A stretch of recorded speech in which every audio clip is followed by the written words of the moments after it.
Hey guys, been a little while since a video, and I've had something I wanted to go over in one for a good while. So here we are. You can see me up here in the top left, and we can seamlessly move around the tree here without any movement at all.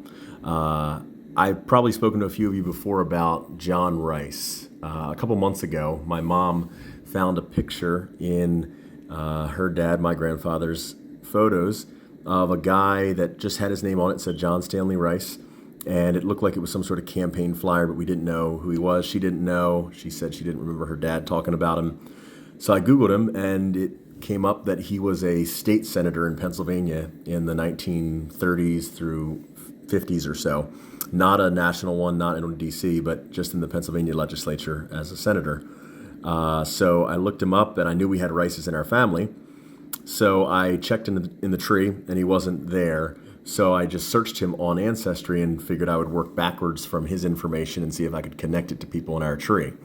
So here we are in the tree. We've got me at the bottom, my parents, and then we've got Donald and Elaine, Donald's father and mother, Earl and Mary, and then Earl's father and mother over here. Where are they hiding? Edgar and Annie. There we go. Annie Rice is Earl's mother, and Donald's grandmother. So Rice. There seems to be a connection there, and there is. So a cool little nugget of this, or just aspect of this that was really cool when I figured it out. Edgar married Annie Rice. Annie has a brother named Leighton Hartzell Rice.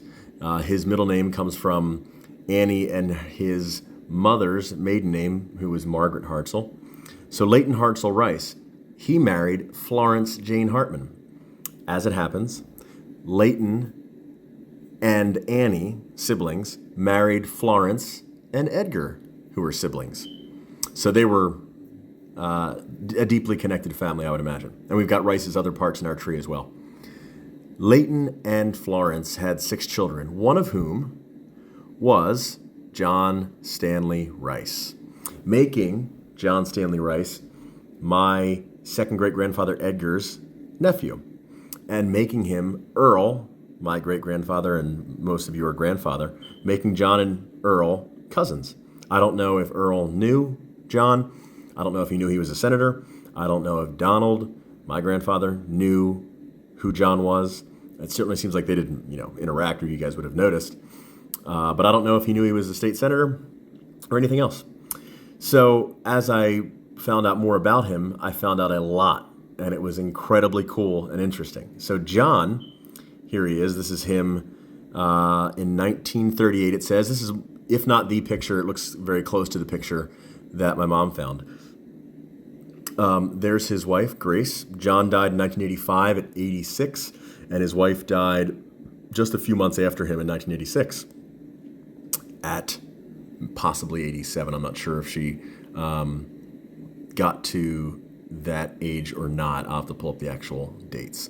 But where it starts to get even cooler is I've been searching endlessly for the oldest living relatives I can, and especially ones who are cousins of Donald, my grandfather, to see if they remembered him or if they remembered any of their shared relatives. Earl, did they ever have any interactions with him that are other than what everybody we know of had, which was really quiet, watched TV, didn't talk to us, and then even more so, did they know or Edgar or Annie or any of the other Hartmans that we're digging into in the past here?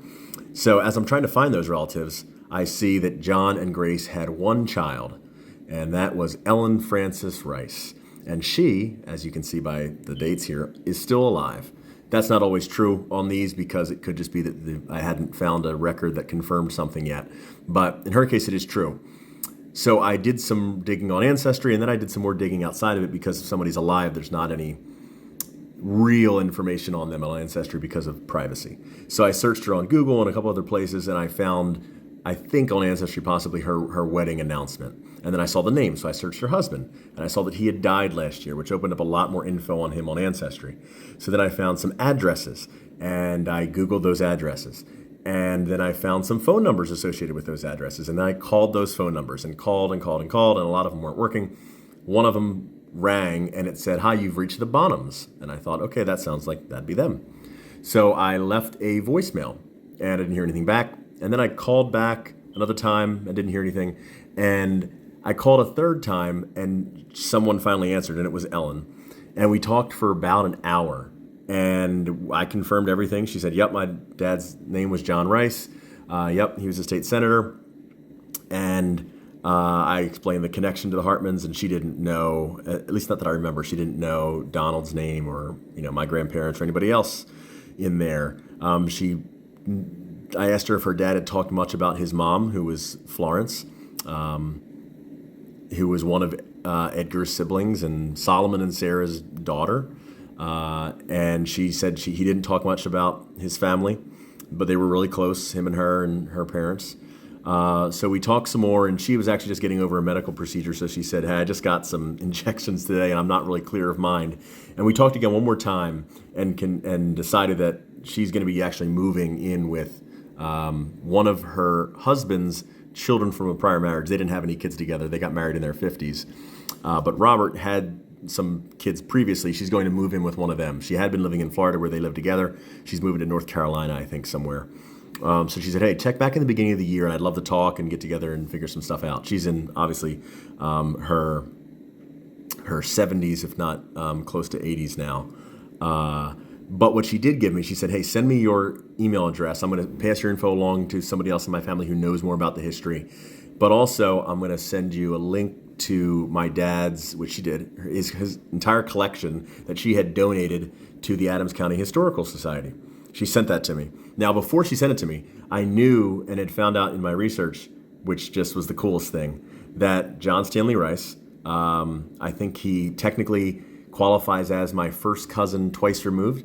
And for you guys, something similar, obviously. But this person with whom I share DNA from Solomon and Sarah, which is crazy, not from him, obviously, but through them, that he was also really into the Civil War, having grown up in Arntsville, which I might not have mentioned, but he grew up in Arntsville, right by where all the Hartmans were, and was really into the Battle of Gettysburg. So when he got a seat in the Pennsylvania State Legislature, as it happens, the 75th anniversary of the Battle of Gettysburg was 1938, actually the same year as that picture. And he was designated as the liaison to this anniversary of Pennsylvania, from Pennsylvania. And then in that group, he was named the head of the entire anniversary, both from the national and Pennsylvania delegation. So he oversaw the entire thing. Crazy cool. And if you look into pictures from that, which I can post another time, not in this video, there are pictures with him sitting in the car next to Roosevelt, because Roosevelt spoke at the dedication of the Peace Light Memorial, which is on the battlefield, which was meant to it's an eternal flame. It's still going now if you go to the battlefield. I see it every time I go. It opened and there was something like almost 100,000 people out on the grounds in front of it. Their pictures are amazing. But he's in the pictures there with Roosevelt. He's on the lectern before Roosevelt with Roosevelt next to him, behind him. It's just crazy. So that I knew before I talked to her, and I was just blown away. So she sends me all of this, and it's a comprehensive collection. And I found out things I did not know, which to be expected. But one of the things I had no idea about, which is a pretty big deal, is that in 1961, I think, President Kennedy, named him the U.S. ambassador to the Netherlands. He had retired somewhat from local Pennsylvania politics, but he was a really middle-of-the-ground Democrat in the state, and people kept turning to him for leadership because of how even-keeled he was and how people on both sides would get along with him and how he just brought people together and didn't really force his own agenda. And everybody said he was a servant of the party. He wasn't looking to serve his own agenda.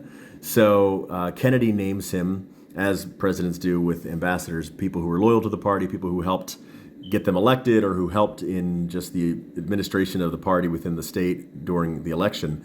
He names him to the post in the Netherlands. And there's a picture in the Oval Office with all the other ambassadors, and he's there, and Kennedy's in the picture. So he goes to the Netherlands and he's there for a couple of years, and there's all kinds of pictures there. But to not have this go on too much longer, the really, really interesting thing, there's this huge Google Drive doc she sends me with all these different folders in it with all of her dad's stuff. It's tons of his letters, pictures to her mom, all kinds of things. It's actually where the pictures I have here of his parents, Florence, who is Edgar's sister, and Leighton, who's Annie's brother. It's where I got those pictures. I didn't have any other pictures there, and there's two other ones of them when they're younger. It seems like it's on their wedding day, but these are the ones you can see right here. There's a folder in the drive called LBJ Visit. LBJ meaning Lyndon Baines Johnson, the vice president and then future president. And I'm looking through all the pictures, and he's in all these pictures with LBJ, and they're driving places together and at ribbon cuttings together and meeting dignitaries together. But the dates were what was interesting. The visit was something like November 5th through the 10th, 1963. So that means that he was there with our cousin within 2 weeks of Kennedy getting assassinated in Dallas. Obviously, Johnson was there for that. Don't get Uncle Ron started, or me started on the opposite end of that. But it could have been that his last official, LBJ, his last official trip where he was the representative of the United States as vice president was with John Stanley Rice, our cousin. And then the next time he was an official designee of the state, where he was the top guy, he was the president. Obviously, when he was with Kennedy, Kennedy was the figurehead because he was the top of the government. But how crazy that the last time he was somewhere as the top American on site, he was with a Hartman relative who we all share DNA with. Crazy. So I was talking to Ellen, and I was just having a blast, and so we talked for a while more. And she said, "Yep, we'll talk again in the future here." So I'm going to call her at some point early January. But who knew that we were this closely related to John Rice? My grandfather had a picture of him. We don't know if he knew who he was or not, but Earl and him were cousins. And Edgar, our grandfather, however many times for any of you, that was his nephew. So absolutely crazy story. His daughter's still alive. Other things in the tree, I found a few other people who are still alive. As you guys know, I posted in the group me that I found Peggy Hartman, Margaret is her given name, who was Uncle Herb's daughter, only child again. So again, we have this theme with the Hartmans that the parents a lot of times had their children when they were older and didn't talk about their parents or their grandparents, so that knowledge got lost. And then there was a lot of only children too. Man, the Hartmans, we really hit one end to the other. It's either we're having one kid or we're having 12. Obviously not completely true. But yeah, absolutely wild. So I'm trying to mine, to put it bluntly, mine all these people for their memories and their connections while they're still sharp of mind and have access to these things. I'm just still trying to find those pictures. I posted those, which feels to me like some nice progress, and still just looking for all the pictures I possibly can. I'm having a ton of fun doing it. So that's all I have for now. If I forgot anything about John Stanley Rice, I will put it in another video, but look him up for yourself. I didn't find anything on YouTube about him, but you can look up the anniversary, and I don't think there was any slots of him in that video. There's tons of videos about the anniversary at Gettysburg in '38. But if you Google him, you'll see a Wikipedia page, and absolutely wild. I'll throw it at the end because it does make some impact on the story. He got into politics. Him and his brothers had started Rice Fruit Company and been really successful. John Stanley Rice actually himself had patented and sold a new peach basket or apple basket that helped them transport easier, and he made good money off of that. And his brother, I think, was the original founder of the company, and then he joined, and then one of the brothers was going to run for office, but it didn't work out, and he told him, "Hey, you should run." And John Stanley Rice was like, "Oh, should I?" And his brother was like, "Yeah, they just need somebody to run as a Democrat. You're not going to win. Just, you don't have to worry about it. Just run for it." And he's like, "Oh, well, if I'm going to run, I'm going to win." And then he won. and had quite the career after that. Ellen said that her parents retired to Florida at some point in the late 60s or early 70s, and they lived the rest of their lives there. There are pictures of her going to visit them down in Florida, and she said they loved it, but they were Adams County people through and through, and they definitely missed being there, but they liked where they lived after that. So that is the story of John Stanley Rice, and hopefully more to come on that. So hope you guys enjoyed.